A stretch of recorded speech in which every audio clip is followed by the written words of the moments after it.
This is Michael Orrell for MobileBurn.com, and today I have with me the Samsung U450 Intensity. It is a relatively low-cost QWERTY messaging device. You can see it has a 4-row QWERTY keyboard. Number keys get a dedicated row up top, which means the spacebar gets mixed in with the letter keys at the bottom. Throws off the layout a bit, but you get used to it after a while. Traditional 12-key alphanumeric keypad here. Nice D-pad controller. Buttons for the speakerphone and clear back, as well as call functions and the soft keys. On the left-hand edge, a 2.5mm headset port, volume controls, and a proprietary Samsung connector for power and USB. On the right-hand edge, there is a speaker-independent voice dial button and a camera shutter button for the 1.3 megapixel fixed focus camera on the back. Since the device has a sideways slide-out QWERTY keyboard, the user interface adapts to both different views, and the buttons here and right here are the soft keys. So we can go into the main menu and have a look around and see it's a kind of a bedroom or office motif. You can put on a more traditional looking theme to get to a regular grid of icons, but this is pretty much just a grid of 3x3 icons, or just a little bit more animated than normal. Pull up the music player. I've got some songs preloaded.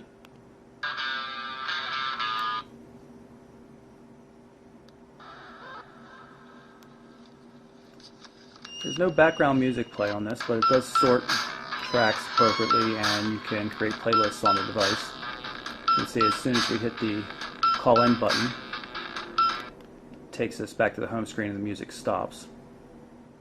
Music is only supported through side loading from a computer, so you can use the VCast Music with Rhapsody service, but it's not a 3G device, so there's no over-the-air downloads.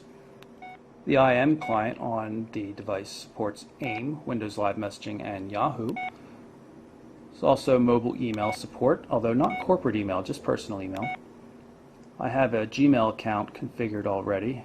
Had some problems with that though. The automatic configuration for Gmail totally had everything screwed up. All the server names had .ccom instead of .com.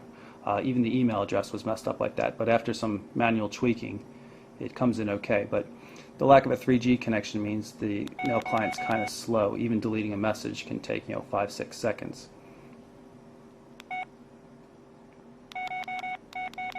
And there's also no attachment support. You can see attachments, but you can't actually do anything with them. The web browser on the Intensity is quite weak. Even to enter in a URL, it has to go to another web page. And since, again, non-3G connections, this can be kind of slow. And the device has failed on numerous attempts to pull up the MobileBurn web page at all. Even the mobile formatted version says page not found.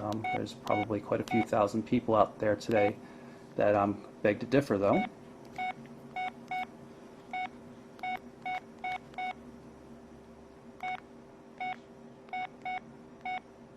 You can see there's history lookup, but when it does finally come back, it'll give a 404 error for some reason.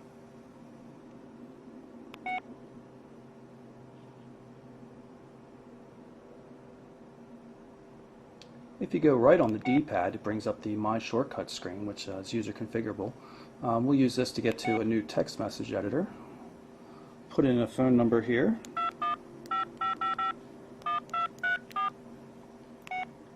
Hit OK, and we'll get into the text box itself. Keyboard has a bit of a rubbery feel. It's definitely not the nicest keyboard I've ever used.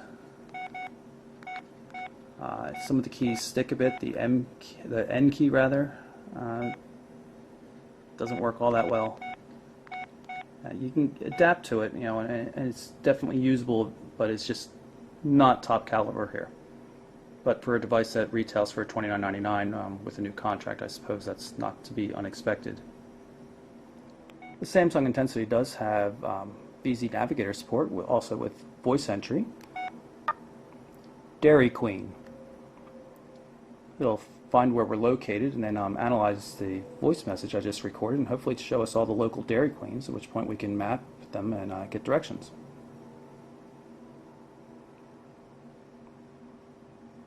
And there they are.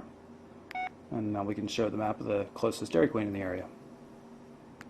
Go into the settings and tools screen just so you can get a look at the user interface a bit. You can notice we can also move left and right to get from one menu to the next. Go into display settings and we'll turn off the office theme and pick a more generic white theme just so you can see what it looks like. It is a fairly normal looking grid of icons in the main menu. So that's our quick look at the new Samsung Intensity for Verizon Wireless. It's $29.99 with a new contract. Keyboard's okay, it's not the best we've used, but it's definitely a messaging centric device. Simple email and text messaging, that kind of thing. Pretty solid build quality. Don't really like the rubbery feel of the QWERTY keys, although the regular keypad's quite nice in general. There is a micro SD card slot for music and of course a 1.3 megapixel camera as well, so not a bad device for the money. And again, that's the Samsung U450 Intensity for Verizon Wireless, and I'm Michael Orrell for MobileBurn.com.